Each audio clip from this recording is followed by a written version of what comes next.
Have you fallen down the cottage industry rabbit hole yet?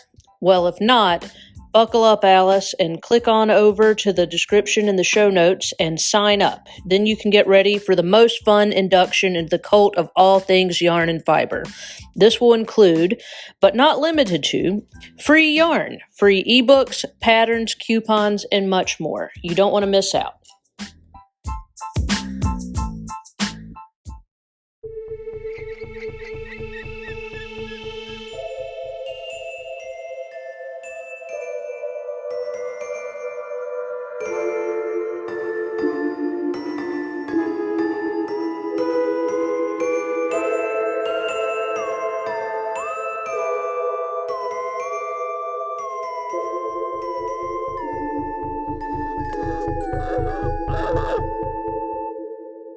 You are listening to Crime, Coffee, and Crafts, a podcast featuring two crafty besties who love true crime and a good cup of joe.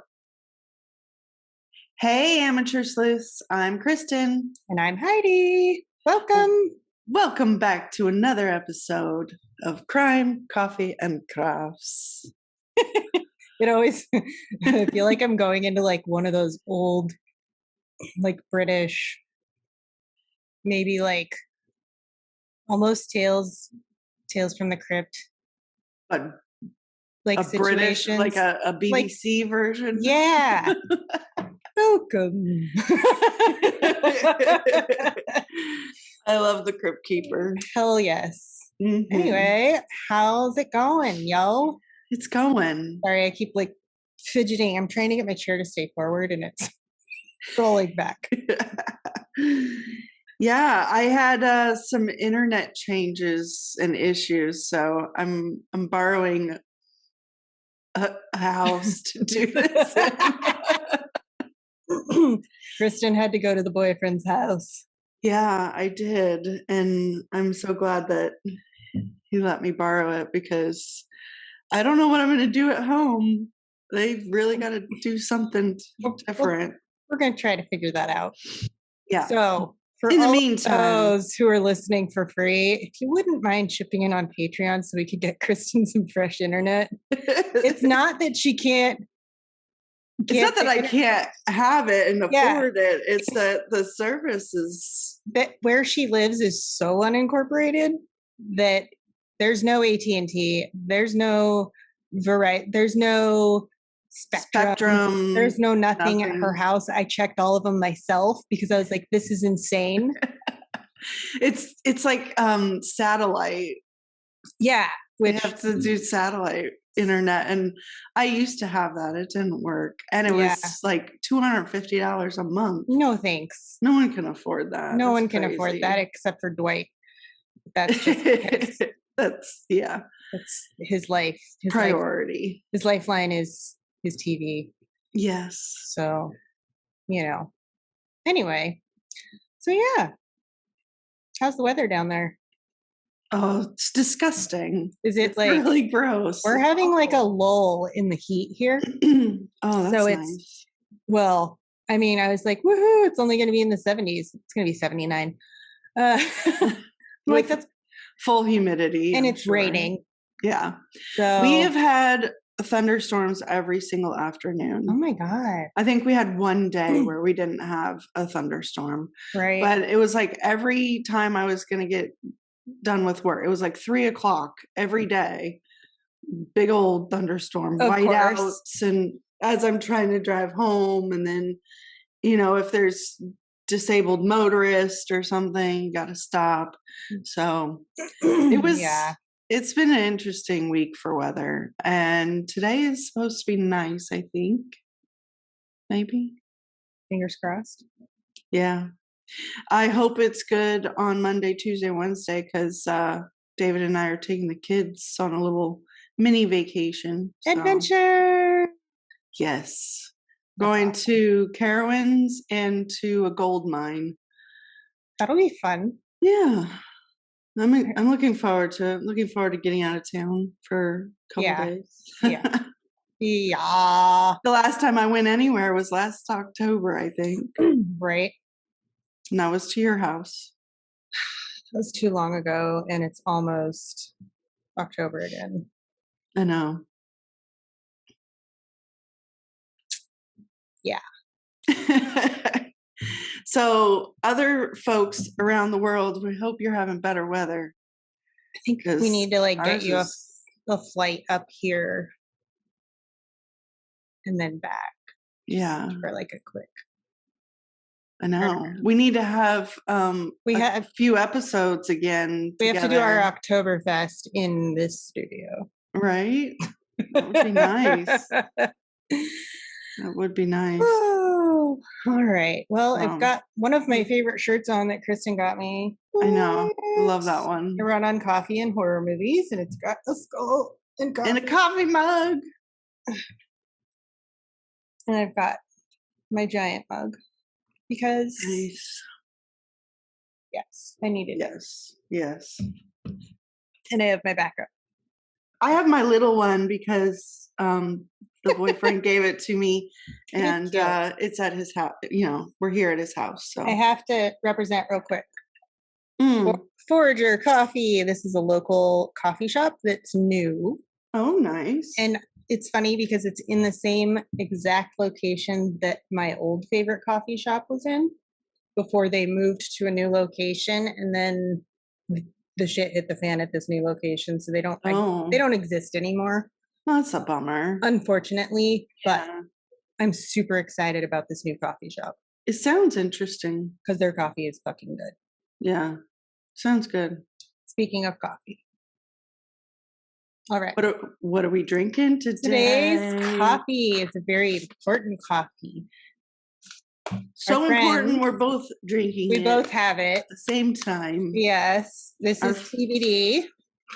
TBD Coffee Company from California. Yeah. Woo. This specific blend is Duck the Patriarchy coffee. And it's got a little chicken with a sign that says duck. I say it's a chicken because it's chicken in my world. Because, you know, me and my chickens. I know, but it is a duck. Duck. But it says my egg, my choice. Yes. I don't have ducks at my house. Sorry. I don't either. But yeah, 50% of the proceeds from the sales of this coffee and the shirt that matches it go to Planned Parenthood in, I think it was Illinois and Colorado specifically. So anyway, go to tbdcoffeeco.com and buy it. It's delicious. Yeah. It's very tasty. Delicious. And we love TBD. Yeah. We do. They're great peeps. Definitely. I think it's kind of funny because I just got back from an event for the yarn business where I met, there was 4 of us that work together regularly, but only 2 of us had ever met in person. Right. So we all just met each other for the first time. That's fun. It was fun, but we've known each other for years online. Right. I feel that way about TBD Coffee. Yeah. Someday. One day we'll have a meet and greet. Yes. It'll be, the stars are going to align. It's going to happen. It'll be epic. Yes, for sure. I brought a bat upstairs and I am going to I'm going to make a video. Pretty. I was going to blend one live on air, but that could take like 10 minutes at least. So I'm not going to do that. I'm going to make a video and put it on our YouTube. Nice. So this has like a ton of sparkle in it. I see. It's really pretty. Copper sparkles. Nice. But I also have a piece of art I want to show off real quick. Oh, yes. It might be dusty because it's still in its packaging. This is one of my favorite artists locally. Her name is Cindy Maxon. Okay. And she just like does art of local people she sees. Yeah. Pretty cool. That's really nice. Yeah. The hat detail is really cool. I know. And like, yeah. Can you see that? Yeah. It's so That's cool. Anyway, She was one of my clients before at one of the studios I used to teach at. All right. It's going to get serious here. Oh, no. Yeah. It's a bad one. Oh, boy. Here we go, guys. So, buckle up. I am covering the Black-Cab Rapist. Okay. Trigger warnings: drugging, kidnapping, rape, and police misconduct. And where? This is in London. Okay. Somewhere. That way. It's out there somewhere. Okay. So John Derek Radford, previously known as John Warboys, I don't know how they say it. It's Warboys, so it's Warboys. But Warboys. They probably don't say it like that. So but he, in this story, he's going to be going by his original name. Okay. Because that's what it was back then. Right. He was born in Enfield, Middlesex in June of 1957. He was raised with a sister named Barbara. But at just 9 years old, John's mother was diagnosed with cancer. And unfortunately, she died 4 years later, leaving his father to raise both of the children alone. John left school at age 16 with some CSEs, which is just certificates of education in like a few subjects. Okay. But not much to offer in terms of work. So he didn't really have much skill. But he did find work as a milkman, eventually becoming a junior dairy manager, according to some sources. In England, that's big business. They still have milkmen.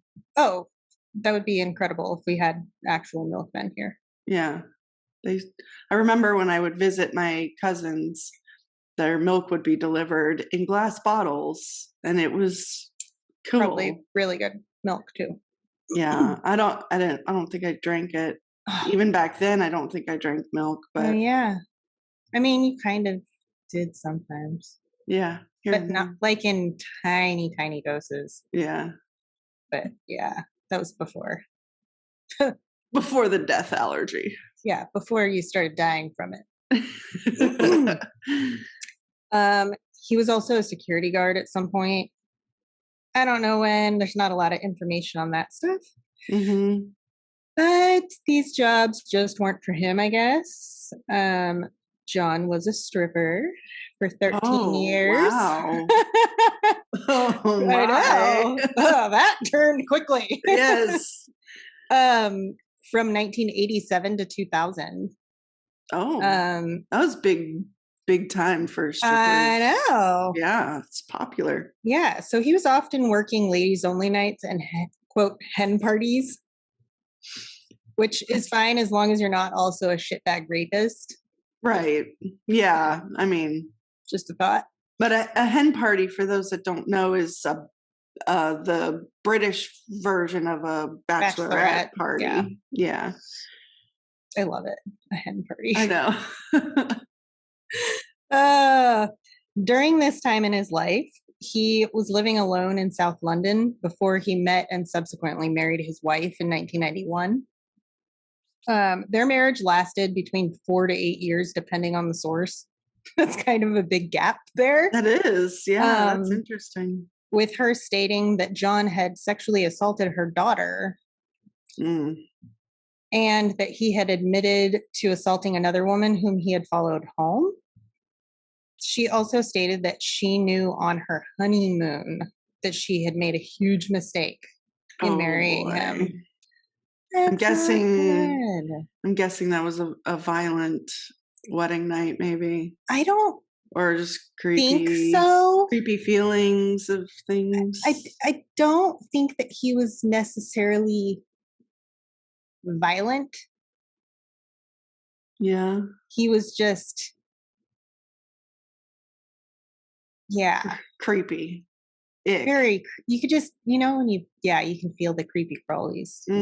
Or he probably wanted her to do some fucking shit she didn't want to. Right. Ugh. Okay. Now let's get back to his stripping days. His stripper name was Terry the Minder. What? Okay. So I read in the UK, there's a hit TV show called Minder, I guess. Okay. I have not looked into it, but apparently it was like a big deal. Yeah. And he would dance to the rhythms of that show. Oh boy. Okay, I'm gonna look this up. Oh my God. Yes, please do. But this wasn't all he was doing to earn money. John was also a porn star, often renting out his flat in Poole, Dorset for the making of these porn films. Okay. So John's porn names were Paul or Tony. And he wasn't just acting in these films, he was also directing them. I mean, everywhere he could make money, he was making money. Right. So none of this is a problem if it's done safely and legally. And I have no clue at all if he was doing either of those things. And I'm not going to really dive into that side of it any further because I just don't really care and I don't want to know. So The Minder was a comedy drama series about a bodyguard and some underworld criminal behavior. Oh boy. Yeah, and it ran for many seasons. I might have to look it up. Yes. Might be good. I'll probably love it. So he had alternate personalities he used to act out his sexual fantasies. So obviously he had different names that he used for everything. Right. So he was into, I don't know. When he was being his normal name, his given name, he was a very meek, kind of shy, not impressive person.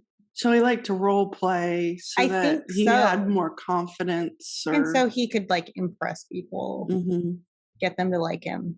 Right. So, and he's actually often been called a Jekyll and Hyde of sorts. So sounds about right. Yeah. Sometime during 1999, we remember that year. Yes, the year I graduated high school. You did too. I did too, actually. Technically, yeah, you did. I was like, I tested out, y'all. Yeah. School's not for Heidi. John realized he was aging out of dancing and porn. Oh. I mean, at this point, he's in his 40s. Yeah, he was. So he's graying, he's aging, he's putting on a little bit of weight. Yeah. I mean, yeah. I mean, you could probably still get into. I'm sure there's another kind of genre, but I'm sure there's like an area. Yeah. No. Geriatrics gone wild.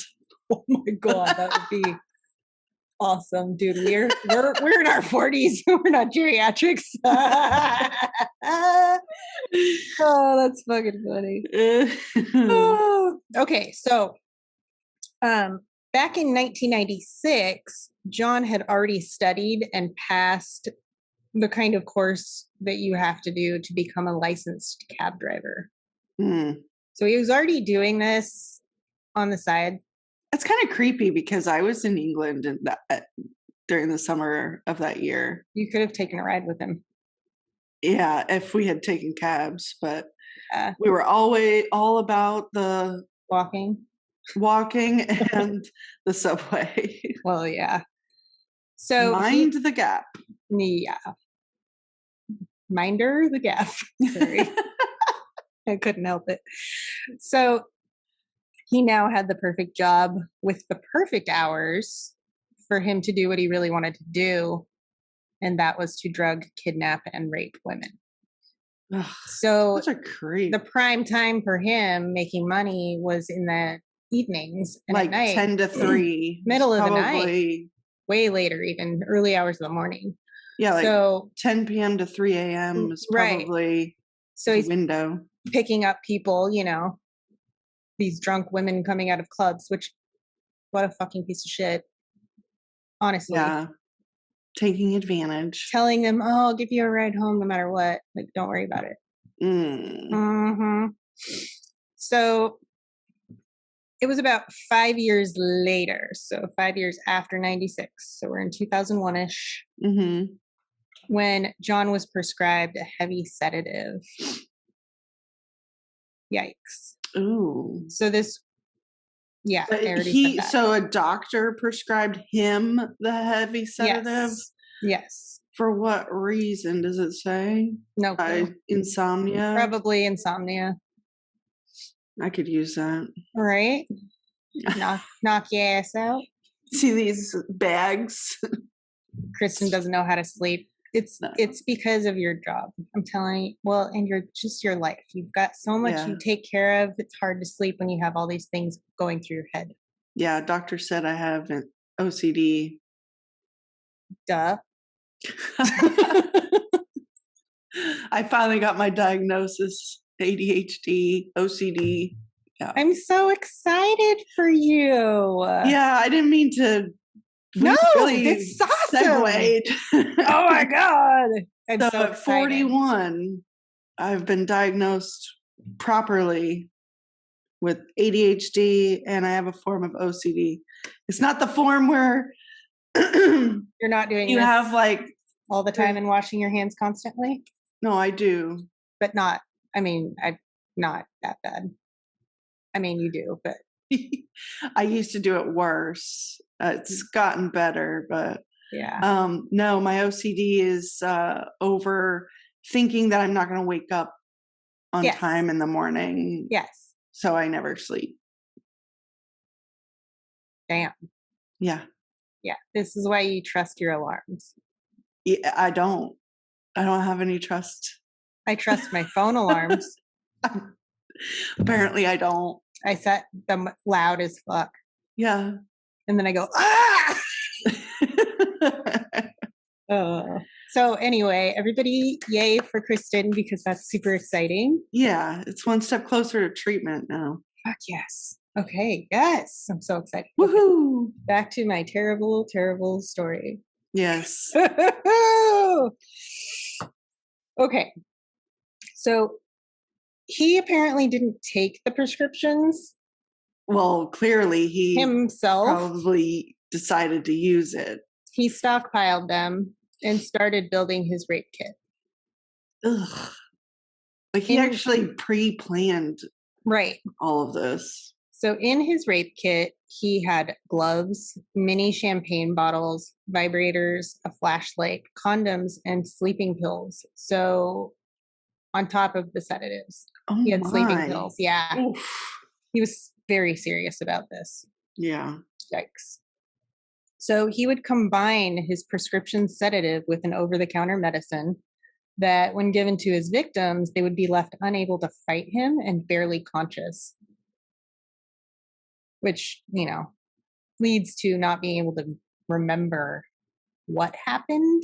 Right. Which leads to you feeling like, I know something happened because I can feel something happened. Yeah. You can feel something happen down there. Yeah. But like, I can't imagine how fucking scary that must be. Like waking up and knowing something happened, but not knowing what. Oof. Yikes. Okay. So his Fiat Punto was his rape mobile. Oh my. Mm-hmm. A Fiat? Yep. Those things are tiny. I know. I love that you brought your French press over there. That's so cute. Yes, because my boyfriend does not drink coffee, which is... Oh my God, blasphemer. Yeah, but R2 is going to live here now. Ben barely drinks coffee. So yeah. He drinks like this much, and that's all he can handle. And I'm like, I could drink loads of coffee and I'm on cup 3. I could still be fine. Yeah. Okay, so his rape kit was kept in the trunk, aka the boot, which is what they call it there. Yeah. The ashtray was used for crushing up the drugs, which he would like a mortar and pestle. Yeah, and then he would put them into the mini champagne bottles before giving them to his victims. his type of victim, yes, he had a type, Most do. was Especially a planner. uh-huh. He's a planner. When you're random, you usually don't have a type, but Yeah. when you're a planner, you have a type. Yeah. Yuck. Professional, beautiful women who were way, way, way, way out of his league. Right. So that's the only way he's going to get them. Yeah.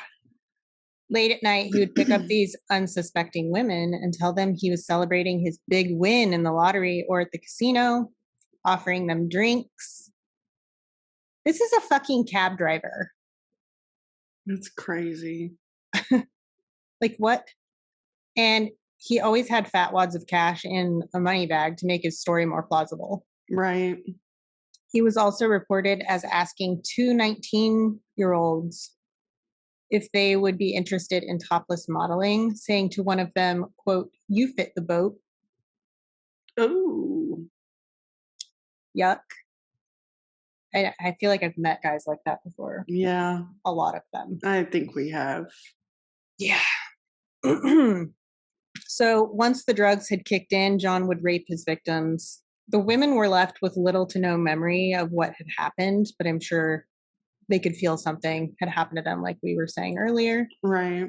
And they had their last memory before waking up as getting into a Black-Cab, which is a brand, I guess, there. Oh, right. Well, whenever they show England and there's cabs, they have the black, it's just the black car. Right. I don't remember what kind of car, but. Well, it's just a specific company. I know that. Yeah, but they used a specific car. Well, his was a Fiat, so. Oh, yeah. Yeah. I'm thinking of something else. I don't know. So one of his victims recounted her story in a newspaper called the Daily Telegraph on March 14th, 2009. She got into his cab. He offered her champagne, but she felt something was off, so she poured it onto the floorboard of the car. Smart girl. But before she got out of the car, he begged her to take a shot with him. And just to get away from him, she fucking took the shot. And she quickly passed out and doesn't know what happened in the cab after that. Yeah. She eventually arrived home and she collapsed in front of her mom and was vomiting and laughing hysterically before she passed out again. And she slept until about 3 p.m. the next day. Yeah, that's weird. So, yeah. And no, I am not sharing any names of any women in this case because leave them the fuck alone. Right. Nobody needs to know unless they want you to know. Let's see. So in 2002, police got their first reports from women of suspicious incidents. Over the next 6 years, 14 women aged 18 to 34 years old reported to the police that they had either been assaulted or had very worrying experiences in a cab.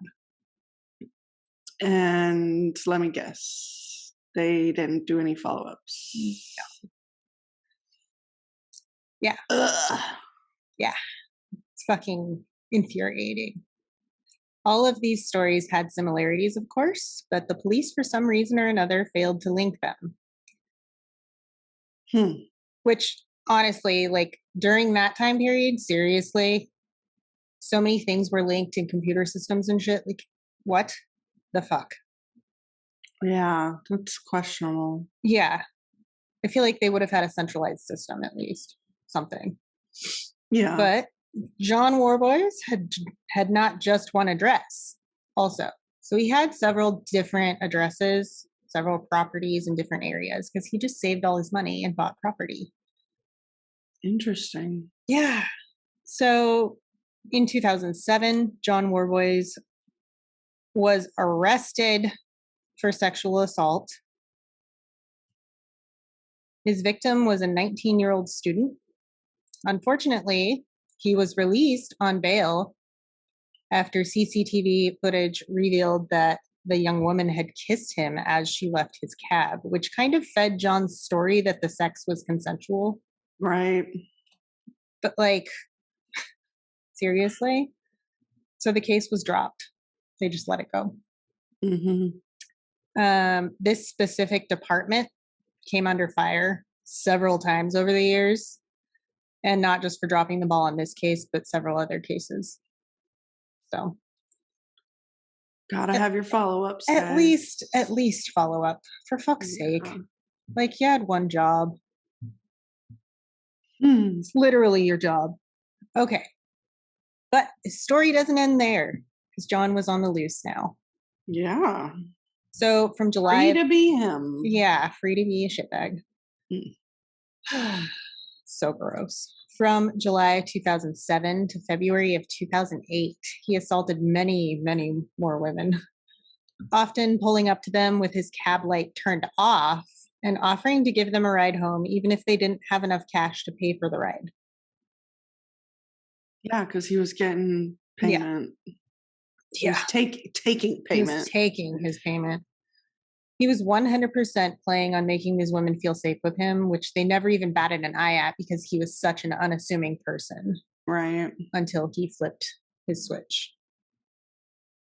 They all felt safe and like they were home. This is basically a quote. I saw it quoted that they felt like people feel like they're home when they get into that black cab. It's, you feel safe there. Right. What the actual fuck?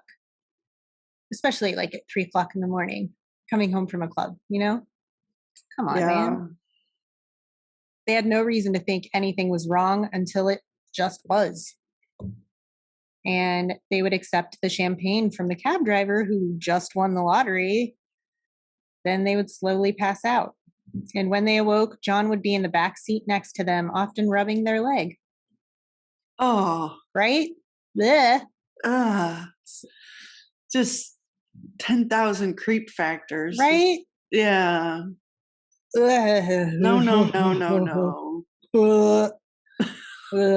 Okay. So John was arrested on February 15th, 2008 for more assaults, plural. Police finally searched his car. They didn't do any of this before. Right, yeah. Did they find his rape kit? Oh, yes. Oh, good. With all of the implements he uses during his assaults. Police also searched one of John's houses where they found a safe containing handwritten notes with possible explanations just in case he was to be questioned again after his initial arrest in 2007. Oh. But these notes couldn't be used in court because he claimed to have written them for his fucking attorney. Oh. What the fuck? Which, bullshit. Right. Which over there... But you can't read legal mail. Yeah.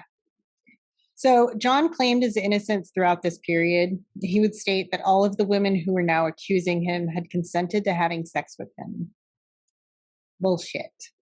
I'm sorry, but when you have that many women saying they were raped by someone, you might want to listen to that. He's so full of shit. All right, so it gets more exciting though, because now we're getting into forensics and other evidence. Yes, we like forensics. Oh, yes. So one of these women had saved her underwear. Smart. From the night she was attacked. And thank goodness she did, because there was a semen stain on her underwear. Mm-hmm. And that fucking semen belonged to none other than John Warboys. Mm-hmm. Piece of shit. A vibrator that was found in his cab rape kit had DNA on it. The DNA matched one of the other victims. Yeah. Inside his home, police found a wristband that had belonged to yet another victim. This guy is the dumbest of dumb. And finally, police found a fourth victim's address in John's notebook. Oh, he was saving addresses. That's really scary. Yeah, that's even worse. I feel like that's he could go back. Eventually he's going to change and grow and yeah. Ugh. Okay. So John Warboys was charged with 1 rape, 6 sexual assaults, 1 attempted sexual assault, and 14 charges of administering a substance with intent. 1 rape is not enough.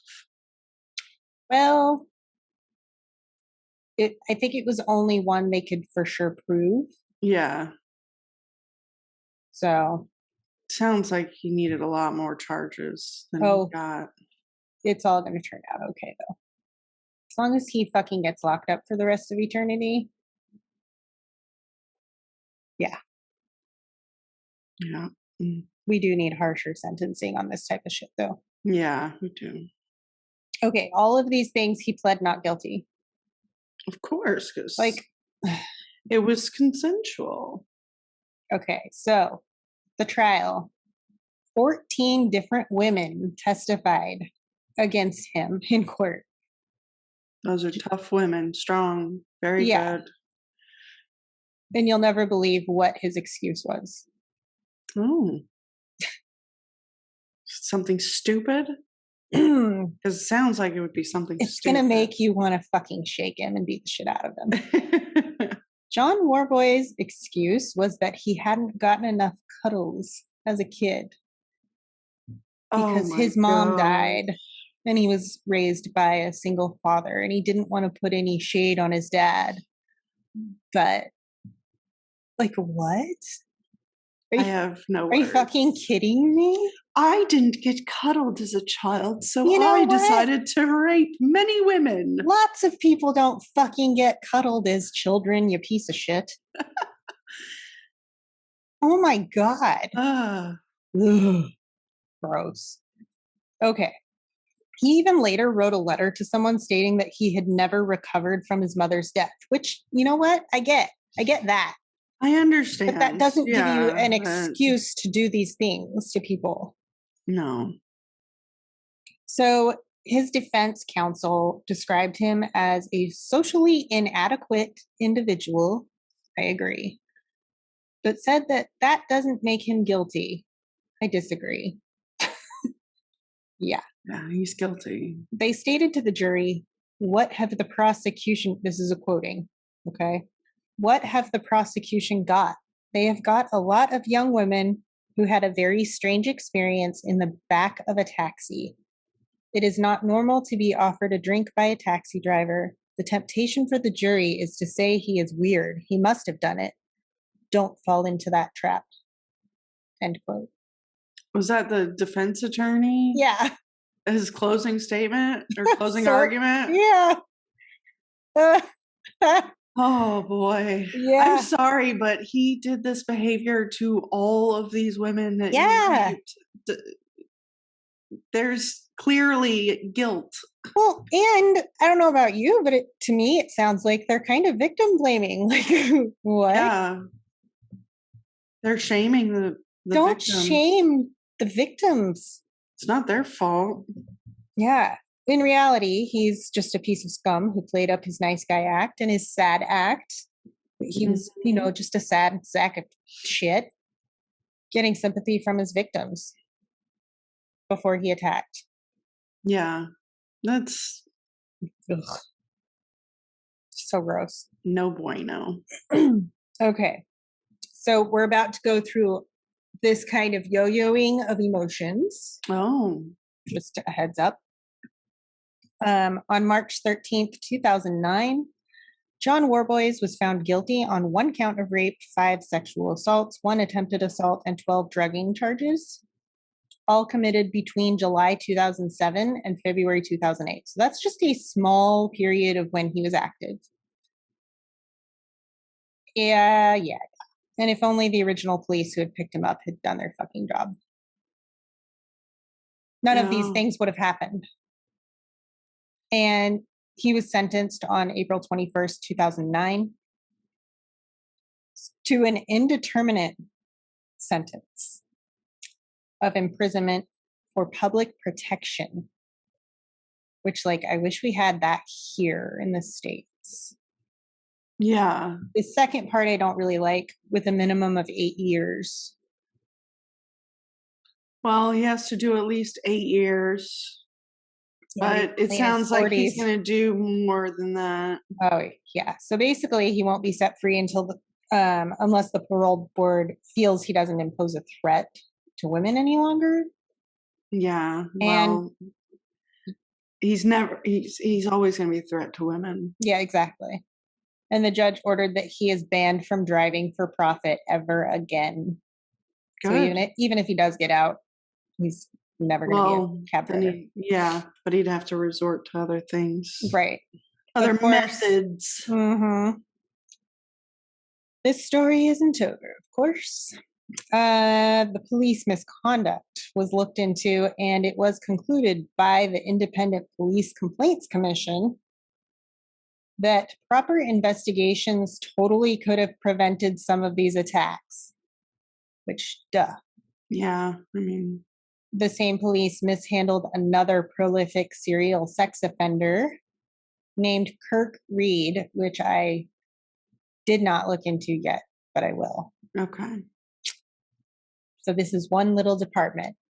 Yeah. One section they're just mishandling all these cases. Well, maybe they hopefully have gotten better police in there. Yeah, 5 of the officers that had complaints against them somehow kept their jobs.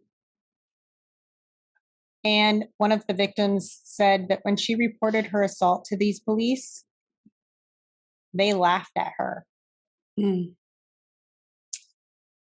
So it was after this case that the Metropolitan Police put together a sex crimes central intelligence unit, which fucking finally why it takes so long.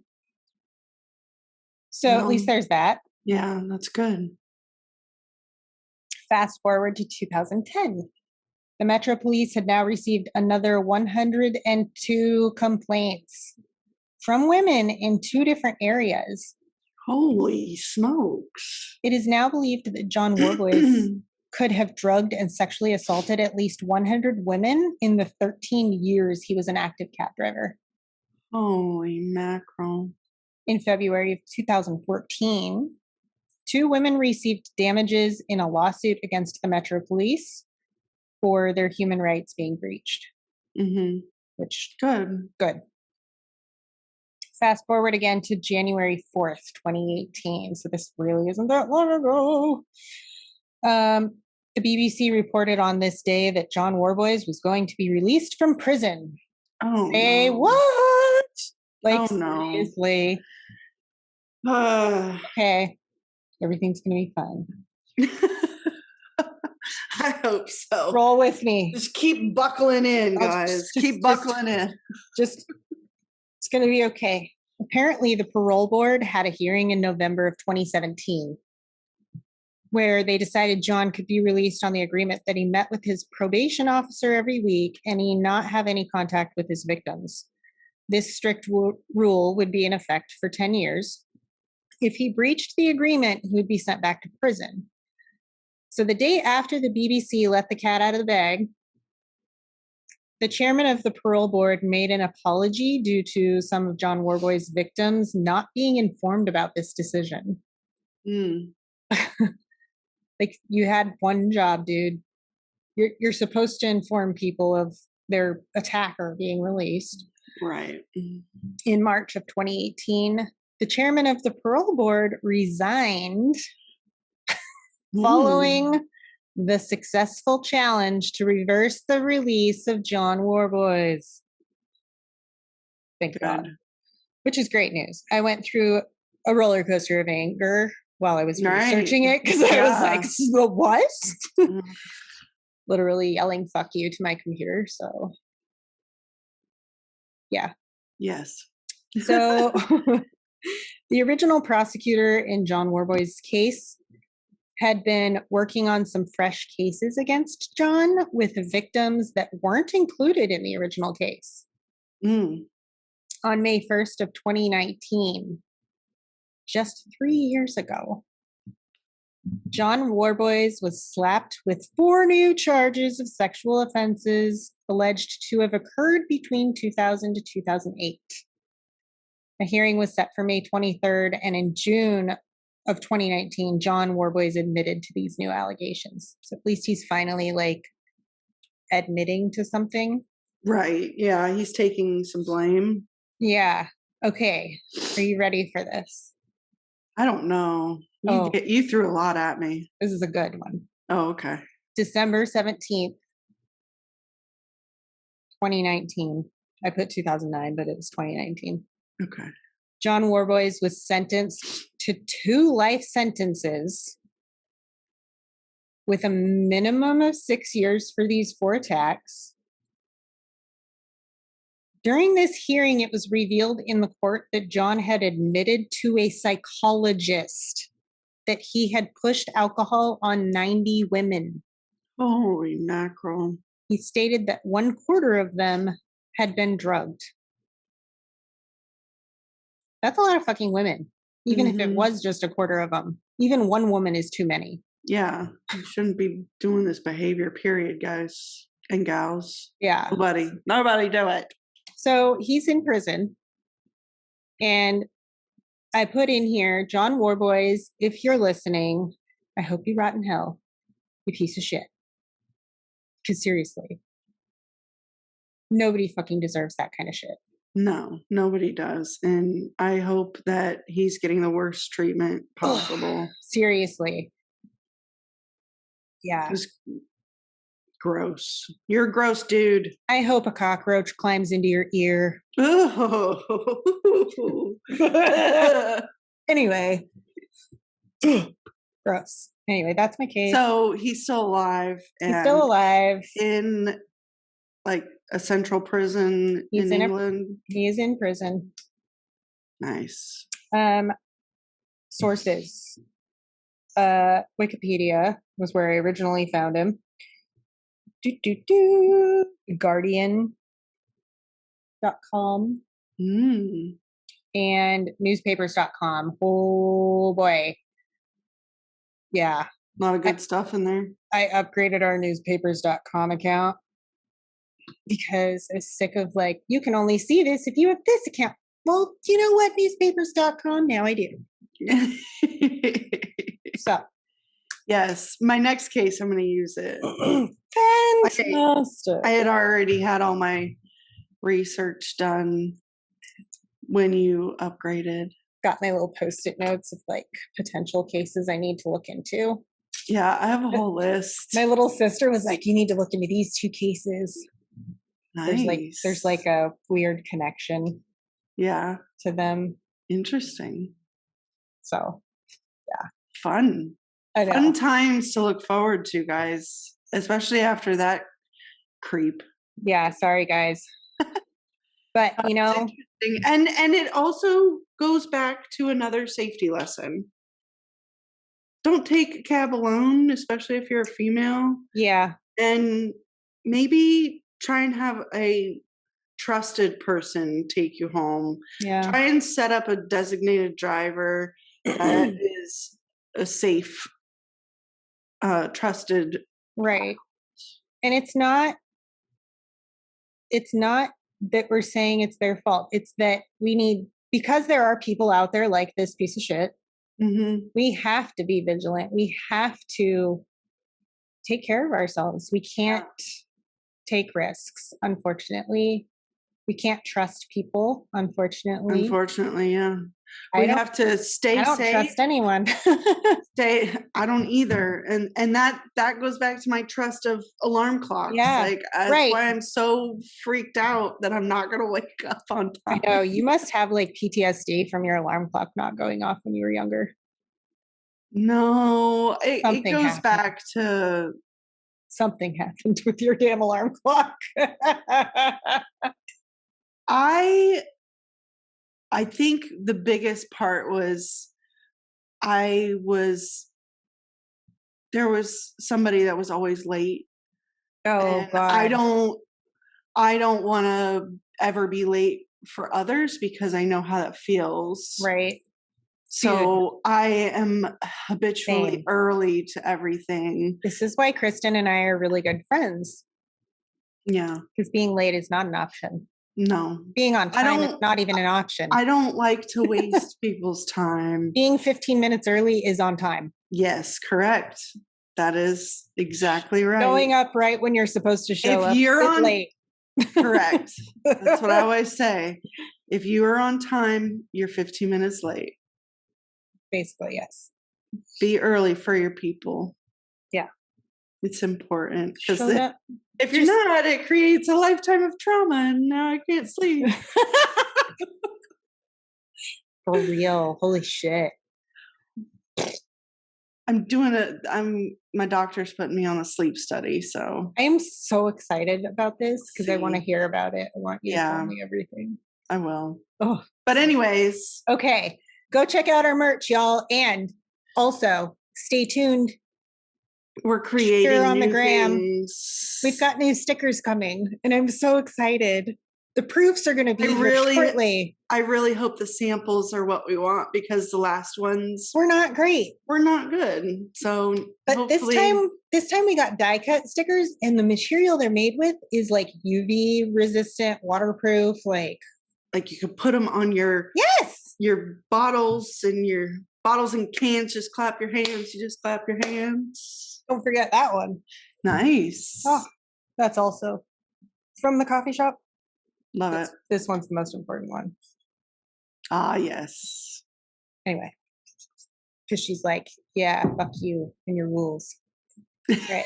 Anyway, till next time. Ta-ta. For now. Thanks for listening to Crime, Coffee, and Crafts. If you love our podcast, please rate and review us on Apple Podcasts. This helps us more than you know. If you really love us and want to support us, go to our website at www.crimecoffeeandcrafts.com. From there, you can join our Patreon, shop our merch, and find us on social media.